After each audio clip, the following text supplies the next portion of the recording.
অধিকৃত পূর্ব জেরুজালেমের পবিত্র আল আকসা মসজিদ থেকে ইমাম শেখ মোহাম্মদ আলী আল আব্বাসিকে ইসরায়েলি পুলিশ গ্রেফতার করেছে। পাকিস্তানের সংবাদ মাধ্যম ডন ফিলিস্তিনি সংস্থা ওয়াফা এর বরাত দিয়ে জানিয়েছে, সোমবার সন্ধ্যায় আল আকসা প্রাঙ্গণ থেকে তাকে আটক করা হয়। তবে এই গ্রেফতারের সুনির্দিষ্ট কারণ বা তার বিরুদ্ধে কোনো আইনি ব্যবস্থা নেওয়া হয়েছে কিনা তা ইসরায়েলি কর্তৃপক্ষ এখনও প্রকাশ করেনি।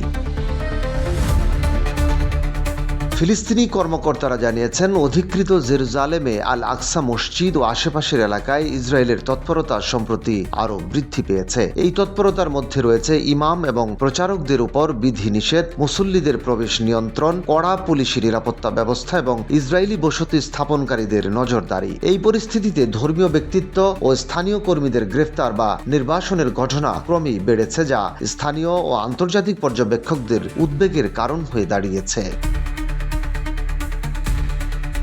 জেরুজালেমের পুরাতন শহর ও আল আকসা প্রাঙ্গণের আশপাশে উত্তেজনা উল্লেখযোগ্যভাবে বৃদ্ধি পেয়েছে। ফিলিস্তিনি ও আন্তর্জাতিক পর্যবেক্ষকরা মনে করছেন, এই ধরনের গ্রেফতারগুলো ধর্মীয় এবং রাজনৈতিক উত্তেজনা আরও তীব্র করতে পারে। এছাড়া আল আকসা মসজিদে মুসল্লিদের চলাচলে বিধিনিষেধ আরোপ এবং নিরাপত্তা জোরদার করা স্থানীয়দের মধ্যে অসন্তোষ সৃষ্টি করেছে। ইসরায়েলি কর্তৃপক্ষ এখনও শেখ আল আব্বাসের গ্রেফতারের বিষয়ে কোনো মন্তব্য করেনি। তবে আন্তর্জাতিক মানবাধিকার সংস্থা এবং ফিলিস্তিনি নেতারা উদ্বেগ প্রকাশ করে জানিয়েছেন, সাম্প্রতিক গ্রেফতার ও নজরদারির পদক্ষেপগুলো সমঝোতা ও শান্তিপূর্ণ পরিস্থিতি বজায় রাখতে বাধা হিসেবে কাজ করতে পারে।